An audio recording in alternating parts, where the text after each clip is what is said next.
이 시간 우리의 온 마음과 뜻과 정성을 다해 2022년 9월 넷째 주 주일 예배를 하나님께 드리겠습니다. 다 같이 찬송가 9장 찬양 드리겠습니다.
교동문 40번 시편 96편의 말씀입니다. 저와 여러분이 한 절씩 교독하겠습니다. 새 노래로 여호와께 노래하라. 온 땅이여 여호와께 노래할지어다.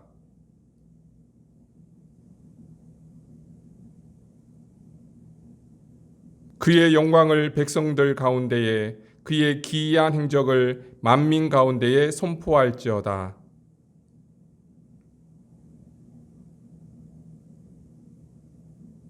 존귀와 위엄이 그의 앞에 있으며 아름답고 거룩한 것으로 여호와께 예배할지어다. 하늘은 기뻐하고 땅은 즐거워하며 바다와 거기에 충만한 것이 외치고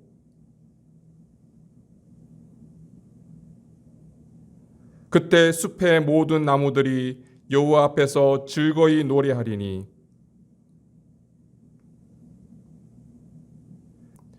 그가 의로 세계를 심판하시며 그의 진실하심으로 백성을 심판하시리로다. 아멘. 다 같이 사도신경하심으로 우리의 신앙을 고백하겠습니다. 나는 전능하신 아버지 하나님, 천지의 창조주를 믿습니다. 나는 그의 유일하신 아들, 우리 주 예수 그리스도를 믿습니다.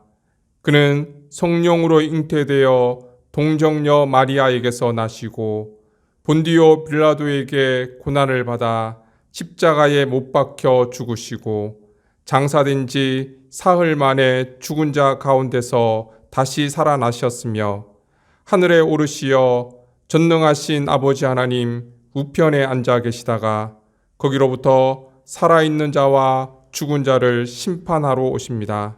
나는 성령을 믿으며 거룩한 공교회와 성도의 교제와 죄를 용서받는 것과 몸의 부활과 영생을 믿습니다. 아멘. 찬송가 84장 함께 찬양 드리겠습니다.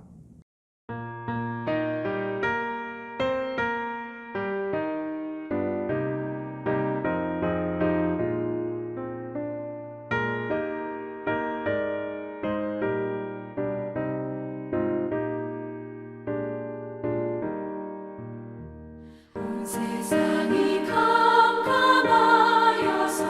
참 빛이 없었더니 그 빛나는 영광 나타나 온 세상 빛이었네. 영광의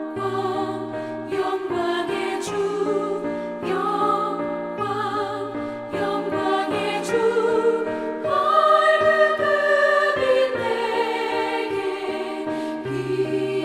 비추었네.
우리의 피난처가 되시는 하나님, 지난 한 주간도 크신 능력으로 우리의 삶을 붙들어 주시고 진리 가운데 인도해 주심을 감사드립니다. 오늘은 거룩한 주일을 맞이하여 하나님의 은혜에 감사하며 기쁨으로 하나님을 예배합니다. 예배 가운데 주님의 날개 아래 참된 안식과 평안을 누리게 하시고 하늘의 신령한 은혜와 복을 누리게 하여 주옵소서. 자비하신 주님, 예수 그리스도의 십자가 보혈로 우리들을 의롭다 여기시고 하나님의 자녀로서 믿음을 지키며 이 땅을 살아갈 것을 명령하셨지만 우리들의 삶의 모습 가운데 하나님의 의로움을 나타내지 못하고 믿음으로 하나님의 뜻을 이루며 하나님의 말씀에 순종하지 못했음을 고백합니다. 너희의 죄가 주홍 같을지라도 눈과 같이 희어질 것이요 진홍같이 붉을지라도 양털같이 희게 되리라 하신 하나님의 말씀처럼 이 시간 주님의 보혈로 우리를 깨끗이 씻어 주옵소서. 날마다 마음을 새롭게 하여 하나님의 선하시고 기뻐하시고 온전하신 뜻을 이루어가는 삶이 되기를 원합니다. 성령님의 음성에 귀를 기울이고 청지기의 본분을 잊지 않고 주인의 뜻을 따라 충성을 다하는 삶이 되게 인도하여 주옵소서. 베풀어 주신 은총에 늘 감사하며 주님과 동행하는 복된 삶이 되게 하여 주옵소서. 주님께서 세우신 믿음의 공동체를 위해 기도합니다. 사람이 주인 되고 사람이 리더가 되고 사람의 뜻을 이루는 교회가 아니라 하나님이 주인 되시고 하나님의 뜻을 따라 사명 감당하는 교회가 되게 하여 주옵소서. 그리스도 예수의 마음을 품고 겸손한 마음으로 더 낮은 곳으로 향하게 하시고 철저히 하나님 뜻에 순종하며 하나님의 비전을 함께 바라보고 이 땅 가운데 하나님의 나라를 이루어가는 교회가 되게 하여 주옵소서. 주님의 시선으로 서로 바라보게 하시고 주님의 사랑으로 서로 섬겨 나갈 때 상하고 지친 영혼들이 회복되며 주님 안에서 충만한 은혜가 넘치는 교회가 되게 하여 주옵소서. 인도 땅을 긍휼히 여겨 주옵소서. 최근 카르나타카 주에서 개종 금지법을 통과시켰다고 합니다. 점차 확대되어 가고 있는 개종 금지법으로 인해 기독교인과 소수 종교인들을 박해하는 일들이 늘어가고 있습니다. 자기와 다르다고 경멸하고 배척하는 이들의 악행을 멈추게 하시고 핍박받는 인도교회를 지켜 주옵소서. 정부의 종교 탄압 속에서도 굴하지 않고 믿음으로 인내하며 구원의 방주로서 그 사명을 감당하는 교회가 될 수 있도록 성령의 능력과 지혜를 더딥혀 주옵소서.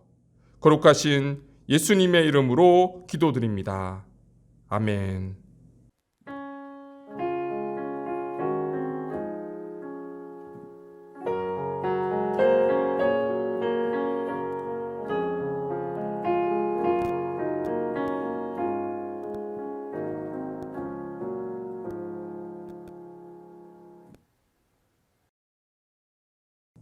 하나님께서 오늘 우리에게 주시는 말씀은 사사기 14장 11절에서부터 18절까지의 말씀입니다. 이제 하나님의 말씀을 받들어 봉독하겠습니다. 무리가 삼손을 보고 30명을 데려와서 친구를 삼아 그와 함께하게 한지라. 삼손이 그들에게 이르되 이제 내가 너희에게 수수께끼를 내리니 잔치하는 이래 동안에 너희가 그것을 풀어 내게 말하면 내가 배옷 30벌과 겉옷 30벌을 너희에게 주리라. 그러나 그것을 능히 내게 말하지 못하면 너희가 내게 배옷 30벌과 겉옷 30벌을 줄지니라 하니 그들이 이르되 내가 수수께끼를 내면 우리가 그것을 들으리라 하매 삼손이 그들에게 이르되 먹는 자에게서 먹는 것이 나오고 강한 자에게서 단 것이 나왔느니라 하니라. 그들이 사흘이 되도록 수수께끼를 풀지 못하였더라. 일곱째 날에 이르러 그들이 삼손의 아내에게 이르되 너는 내 남편을 꾀어 그 수수께끼를 우리에게 알려달라 하라. 그렇지 아니하면 너와 내 아버지의 집을 불사르리라. 너희가 우리의 소유를 빼앗고자 하여 우리를 청한 것이 아니냐. 그렇지 아니하냐 하니 삼손의 아내가 그의 앞에서 울며 이르되 당신이 나를 미워할 뿐이요 사랑하지 아니하는도다. 우리 민족에게 수수께끼를 말하고 그 뜻을 내게 알려주지 아니하도다 하는지라. 삼손이 그에게 이르되 보라 내가 그것을 나의 부모에게도 알려주지 아니하였거든 어찌 그대에게 알게 하리요 하였으나 7일 동안 그들이 잔치할 때 그의 아내가 그 앞에서 울며 그에게 강요함으로 7째 날에는 그가 그의 아내에게 수수께끼를 알려주매 그의 아내가 그것을 자기 백성들에게 알려주었더라. 7째 날 해 지기 전에 성읍 사람들이 삼손에게 이르되 무엇이 꿀보다 달겠으며 무엇이 사자보다 강하겠느냐 한지라. 삼손이 그들에게 이르되 너희가 내 암송아지로 밭갈지 아니하였더라면 내 수수께끼를 능히 풀지 못하였으리라 하니라. 이것은 하나님의 말씀입니다. 아멘.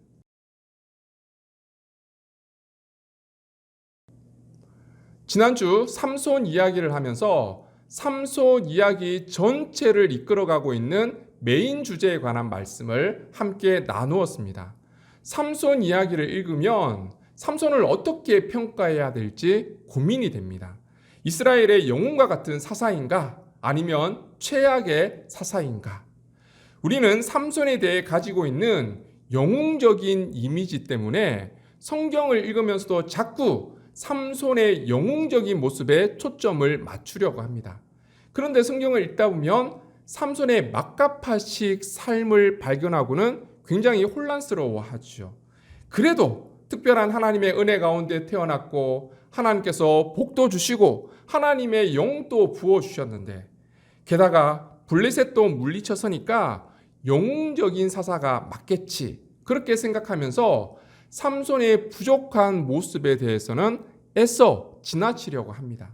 하지만 성경은 삼손의 불신앙적인 모습에 대해서 감추려 하지 않고 오히려 적나라하게 드러내고 있습니다. 왜입니까? 성경은 삼손의 이야기를 통해서 우리에게 전달하고자 하는 메시지가 있기 때문이에요. 그래서 삼손 이야기를 바로 이해하기 위해서는 전체 이야기를 끌어가고 있는 메인 주제를 염두에 두셔야 합니다. 하나님의 복, 하나님의 영이 임하는 것과 하나님의 뜻을 따르며 하나님의 사명을 감당하는 삶은 다른 것이다. 이것이 바로 삼손 이야기를 이끌어가고 있는 메인 주제입니다. 우리도 예외는 아니죠. 고린도전서 12장 3절 말씀에 보면 이렇게 기록되어 있습니다. 그러므로 내가 너희에게 알리노니 하나님의 영으로 말하는 자는 누구든지 예수를 저주할 자라 하지 아니하고 또 성령으로 아니하고는 누구든지 예수를 주시라 할 수 없느니라. 여러분, 예수님을 주님으로 고백하시죠. 그렇다면 성령께서 이미 우리와 함께 계시다는 거예요. 그런데 여러분, 성령께서 우리와 함께 하시고 우리가 믿음으로 예수님을 주님으로 고백한다고 해서 우리가 참된 그리스도인으로 하나님 말씀에 순종하고 하나님의 뜻을 따르고 하나님께서 주신 사명을 감당하는 삶을 살아가고 있냐는 거예요. 그렇지 못하죠.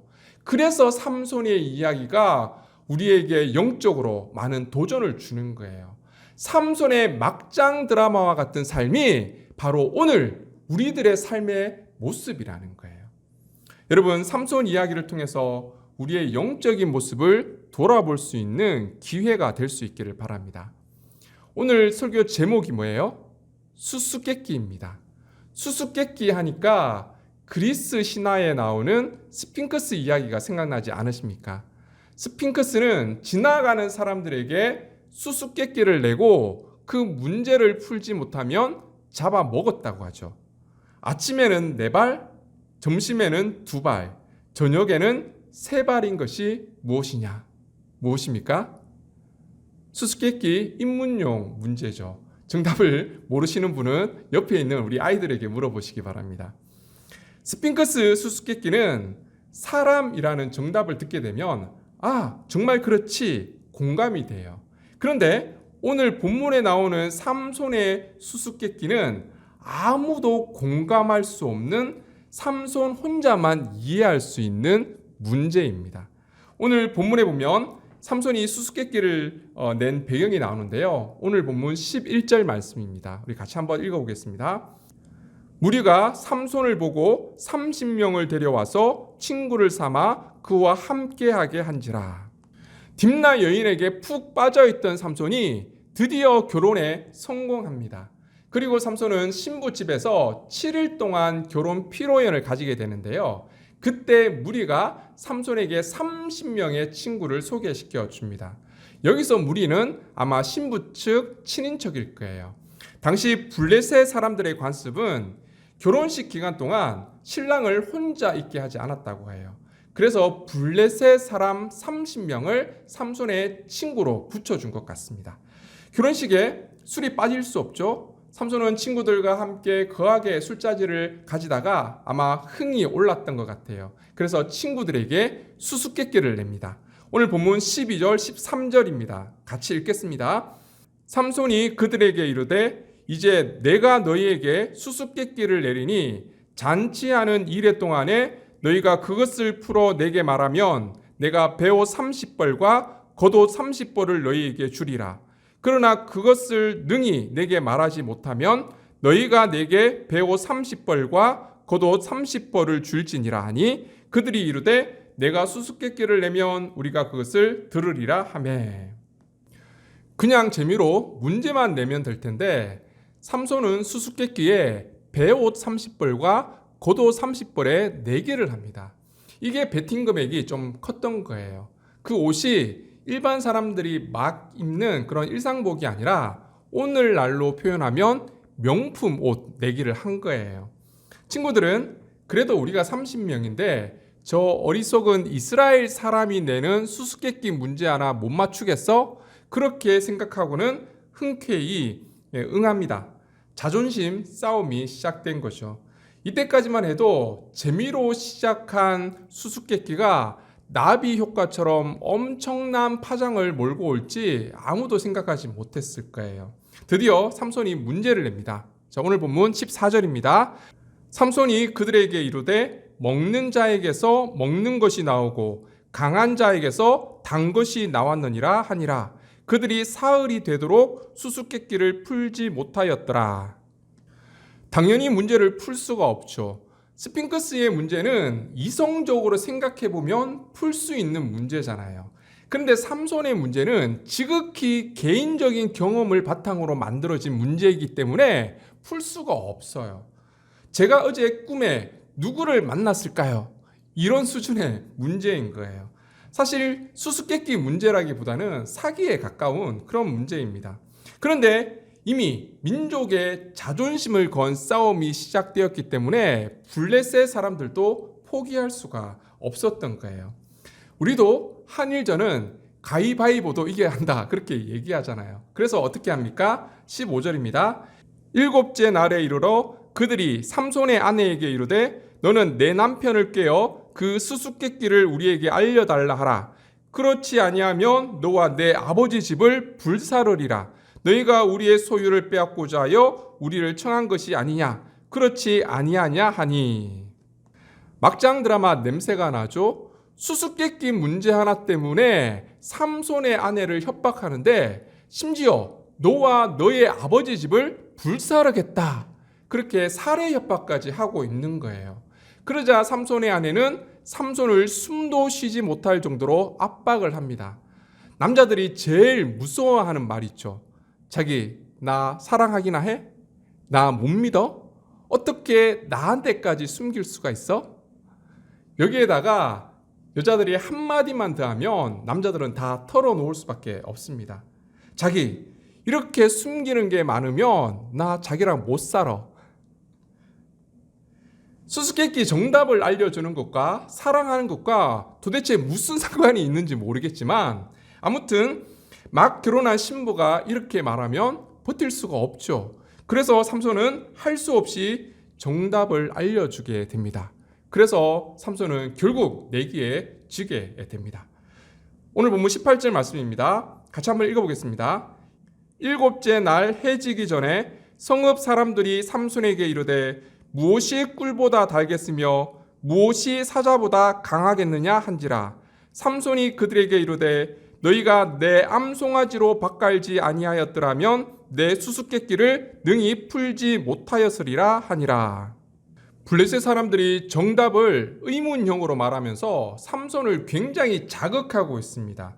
블레셋 사람의 지혜가 훨씬 우월하다는 것이죠. 그 정도 문제는 초등학생도 다 맞추는 거 아니야? 무엇이 꿀보다 달겠으며 무엇이 사자보다 강하겠어? 삼손이 자존심도 너무나 상하고 게다가 아내가 자신을 배신했다는 이 배신감 때문에 분노가 치밀어 올랐습니다. 너희가 내 암송아지로 밭갈지 아니하였더라면 내 수수께끼를 능히 풀지 못하였으리라. 그때 하나님의 영이 삼손에게 임하게 되고 삼손을 아스골론으로 보내게 됩니다. 19절 말씀입니다. 여호와의 영이 삼손에게 갑자기 임하심에 삼손이 아스골론에 내려가서 그곳 사람 30명을 쳐 죽이고 노력하여 수수께끼 푼 자들에게 옷을 주고 심히 노하여 그의 아버지 집으로 올라갔고. 삼손은 아스골론에서 블레셋 사람 30명을 죽이고 내기에 이긴 사람을 위해서 옷을 마련하게 됩니다. 여호와의 영이 임해서 삼손을 블레셋 핵심 도시였던 아스글론으로 보냈지만 삼손은 자신의 복수를 위해서 그리고 의복을 마련하기 위해서 그 힘과 능력을 사용해 버립니다.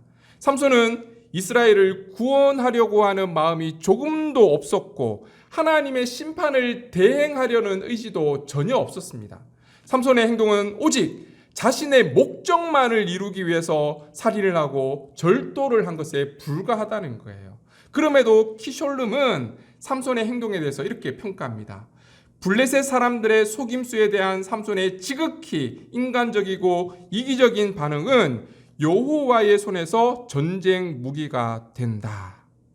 하나님은 삼손의 의지와 상관없이 계속해서 그를 블레셋으로 보내고 블레셋 사람들과 대적하게 만들고 그를 결국 이스라엘 구원의 시작으로 그 삶을 이끌어가고 계신다는 거예요. 결국 삼손은 아내를 협박해서 속임수로 답을 알아냈던 블레셋 사람들에 대한 분노와 신의를 저버리고 자신을 배신한 아내에 대한 분노 때문에 자신의 아버지 집으로 돌아가 버리고 맙니다. 그러자 삼손의 장인은 삼손이 결혼 생활을 이어갈 마음이 없다 그렇게 생각을 하고는 그 딸을 그의 친구에게 줘버립니다. 20절입니다. 삼손의 아내는 삼손의 친구였던 그의 친구에게 준 바 되었더라. 삼손의 딥나 여인과의 결혼 이야기는 막장 드라마 끝에 결국 파국으로 끝이 납니다. 삼손은 나시린 규례까지 어겨가면서 선택한 여인이었지만 그 결혼은 결코 이루어질 수 없었습니다. 왜일까요? 여호와의 영이 그와 함께 하셨기 때문입니다. 하나님의 손이 여전히 그를 붙들고 계셨기 때문이에요. 여러분, 이 이야기 가운데 가장 큰 비극이 무엇일까요? 삼손의 결혼 생활이 파탄난 것? 다르게 표현해 볼까요? 우리가 사업에 실패하고 결혼에 실패하고 자녀들이 대학에 떨어지고 가난하고 병들고 인생이 비참하게 되는 것? 아니에요. 가장 큰 비극은 하나님께서 그 손을 놓아 버리시는 거예요. 하나님께서 우리의 삶을 붙들고 있는 한 우리에게는 여전히 희망이 있다는 것을 잊지 마시기 바랍니다. 막장으로 치닫고 있는 삼손의 이야기 속에서도 아직까지 희망을 발견할 수 있는 이유는 여호와의 영이 하나님의 손이 그의 삶을 붙들고 계시기 때문입니다. 여러분, 어떤 상황에 처한다 하더라도 하나님의 손이 여러분을 붙들고 계심을 잊지 마시기 바랍니다. 삼손의 수수께끼에서 시작된 비극은 여기에서 끝이 아닙니다. 시간이 지나자 삼손은 화가 누그러졌을 거예요. 그래서 화해의 선물로 염소 새끼 한 마리를 데리고 그 아내를 찾아갑니다. 그런데 장인이 하는 말이 15장 2절 말씀에 이렇게 기록되어 있습니다.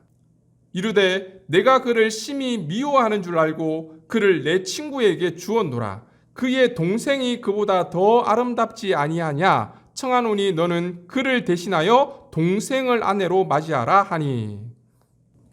삼손이 아내의 배신 때문에 화가 나긴 했지만 그렇다고 우린 여기까지야. 나는 나를 배신한 여인과 살 수 없어. 우리 헤어져. 그렇게 말하고 떠나간 게 아니잖아요. 그런데도 장인은 삼손의 아내를 친구, 아마 삼손과 내기를 했던 30명의 친구 가운데 한 명일 거예요. 그 친구에게 줬다는 거예요.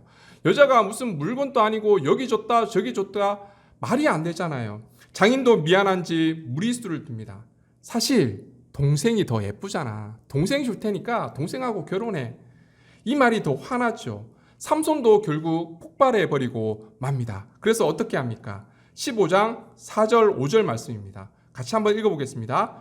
삼손이 가서 여우 300마리를 붙들어서 그 꼬리와 꼬리를 메고 회를 가지고 그 두 꼬리 사이에 한 회를 달고 회에 불을 붙이고 그것을 블레셋 사람들의 곡식밭으로 몰아들여서 곡식당과 아직 배지 아니한 곡식과 포도원과 감람나무를 사른지라.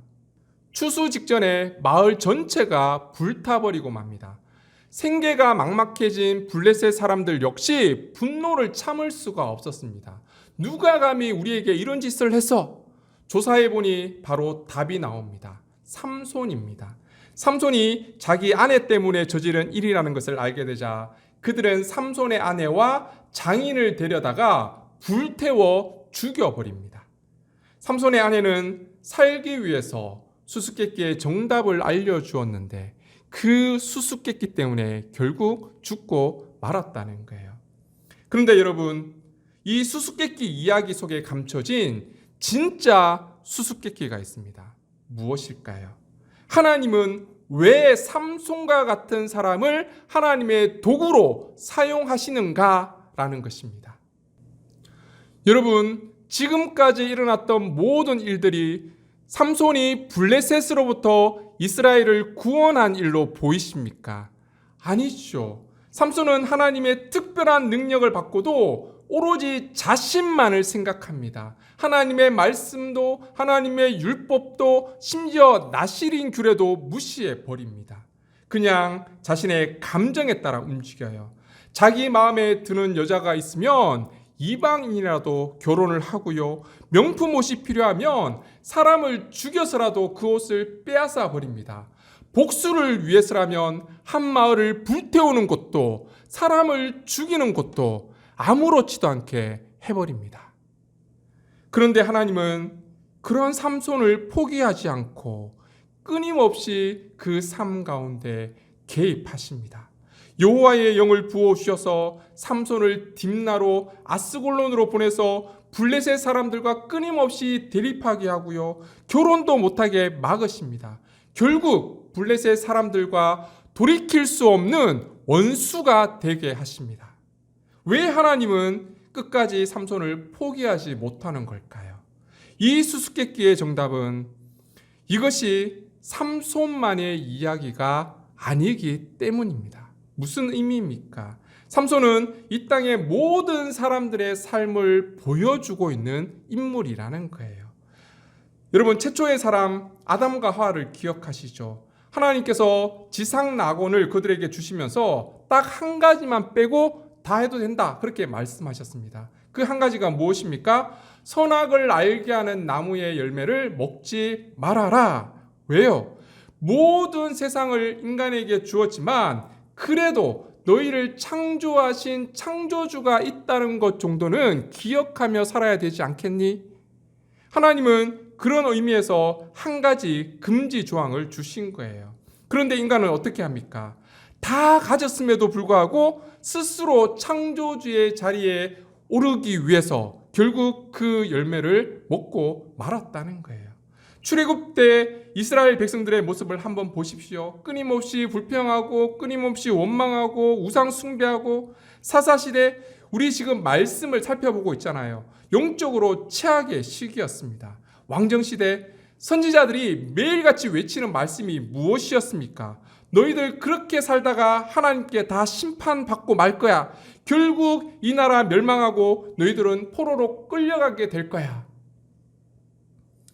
오늘 본문에 나오는 삼손의 부모는 신앙이 좀 나아 보이십니까? 14장 10절 말씀 한번 볼까요? 삼손의 아버지가 여자에게로 내려가매 삼손이 거기서 잔치를 베풀었으니 청년들은 이렇게 행하는 풍속이 있음이더라. 삼손의 부모는 끝까지 결혼을 반대하지 않습니다. 게다가 결혼식을 위해서 딥나까지 내려갔다는 것은 블레셋의 풍속을 따라서 결혼식을 올렸다는 거예요. 유대의 풍속은 신부를 신랑 집에 데리고 와서 신랑 집에서 결혼식을 올립니다. 그런데 삼손의 부모는 이 이방인과의 결혼이 잘못된 일임을 알면서도 딥나까지 내려가서 그것도 블레셋의 풍속에 따라서 결혼식을 올렸다는 거예요. 잘못된 길인 줄 알면서도 그냥 묵인한 것이지요. 엘리 제사장이 두 아들의 비리를 알고도 묵인했던 것과 무엇이 다르다는 것입니까? 삼손이나 그의 부모나 이스라엘 백성이나 오늘 우리나 다른 것이 무엇이 있습니까? 없습니다. 이 관점에서 삼손 이야기를 봐야 수수께끼가 풀립니다. 삼손 이야기를 영웅 이야기로 보시면 안 된다는 거예요. 삼손도 깨어지기 쉬운 연약한 질그릇에 불과하다는 것을 알아야 합니다. 그렇다면 이스라엘 구원에 대한 희망은 어디에 있는 것일까요? 삼손의 삶 가운데 부어지는 여호와의 영, 그것이 희망이라는 것을 알아야 합니다. 하나님의 심판으로 바벨론 포로로 끌려갔던 이스라엘 백성의 희망은 무엇입니까? 하나님의 은혜와 사랑밖에 없다는 거예요. 바울은 이것을 고린도 후서 4장 7절에 이렇게 설명합니다. 우리 같이 한번 말씀을 읽어보겠습니다. 우리가 이 보배를 질그릇에 가졌으니 이는 심히 큰 능력은 하나님께 있고 우리에게 있지 아니함을 알게 하려 함이라. 연약하고 깨어지기 쉽고 보잘것없는 질그릇의 가치는 무엇에 따라 달라집니까? 그 안에 무엇을 담고 있느냐에 따라서 그 가치가 달라진다는 거예요. 우리의 삶은 삼손과 같이 연약하게 짝이 없는 질그릇과 같은 삶이지만 그 안에 무엇이 담겨져 있습니까? 보배가 담겨져 있습니다. 하나님의 영이, 복음이, 예수 그리스도가 질그릇과 같은 우리의 삶 안에 담겨져 있다는 거예요. 그 보배가 우리의 능력됨을, 그 보배가 우리의 소망됨을 잊지 마시기 바랍니다. 사랑하는 성도 여러분, 사람을 보면 안 됩니다. 사람을 보면 희망이 없어요. 연약한 질그릇에 불과합니다. 힘과 능력이 뛰어난 삼손, 여러분 희망이 보이십니까? 보이지 않습니다. 우리는 삼손이 아니라 그와 함께 하시는 하나님의 영, 그의 삶을 붙들고 계시는 하나님을 볼 수 있어야 합니다. 삼손과 같은 우리를 포기하지 않고 하나님의 영, 성령을 부어주시고 여전히 우리의 삶을 붙드시고 우리의 삶을 하나님의 뜻 안으로 이끌어 가시는 그 하나님을 믿음으로 바라볼 수 있는 저와 여러분이 되시기를 주님의 이름으로 축원합니다. 기도드리겠습니다. 존귀하신 하나님, 오늘 말씀을 통해서 삼손의 삶이 질그릇같이 깨어지기 쉬운 우리의 삶임을 깨닫게 됩니다. 우리의 삶을 돌아보니 정말 삼손과 다를 바가 없었습니다. 하나님의 말씀을 무시하고 오직 자신의 목적만을 위해서 살아온 연약한 질그릇과 같은 삶이었습니다. 그럼에도 불구하고 하나님은 우리를 포기하지 않으시고 여전히 우리의 삶을 붙드시고 성령의 능력으로 십자가의 사랑으로 우리의 삶을 이끌어 주셨습니다. 이 하나님의 은혜와 사랑을 기억하게 하시고 우리 안에 보배를 품고 이 땅 가운데 하나님의 뜻을 이루어갈 수 있는 우리의 삶이 될 수 있도록 축복하여 주옵소서. 예수님의 이름으로 기도드립니다. 아멘.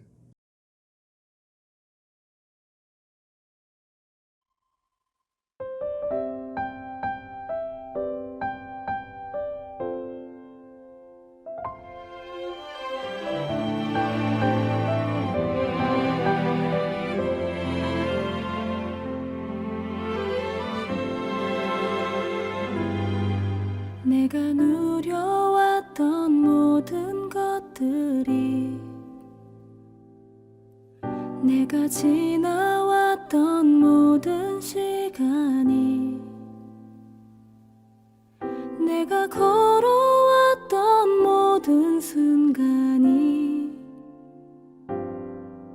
당연한 것 아니라 은혜였어. 아침 해가 뜨고 저녁에 노을, 봄의 꽃향기와 가을의 열매, 변하는 계절의 모든 순간이 당연한 것 아니라 은혜였어. 모든 것이 은혜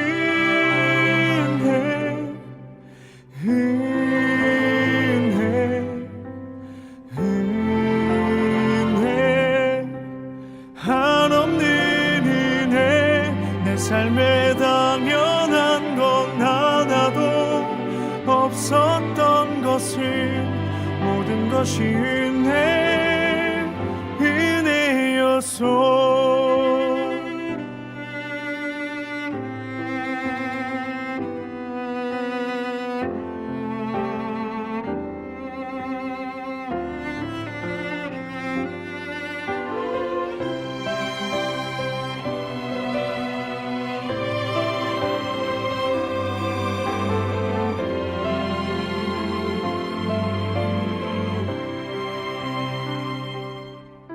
내가 이 땅에 태어나 사는 것,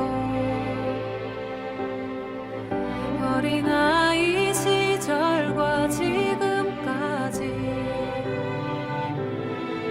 숨을 쉬며 살며 꿈을 꾸는 삶, 당연한 것 아니라 은혜였소. 내가 하나님의 자녀로 살며 오늘 찬양하고 예배하는 삶,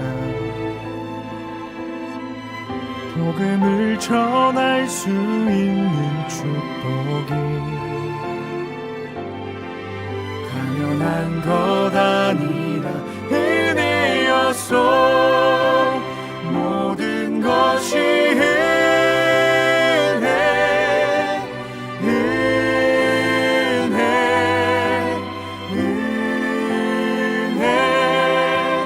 한없는 은혜. 내 삶에 당연한 건 하나도 없었던 것을 모든 것이 은혜였소. 모든 것이 은혜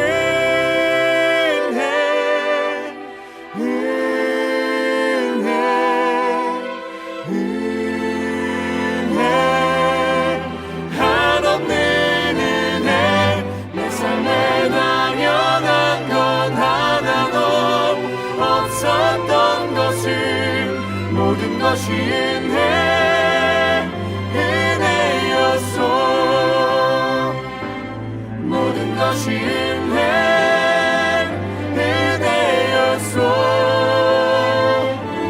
모든 것이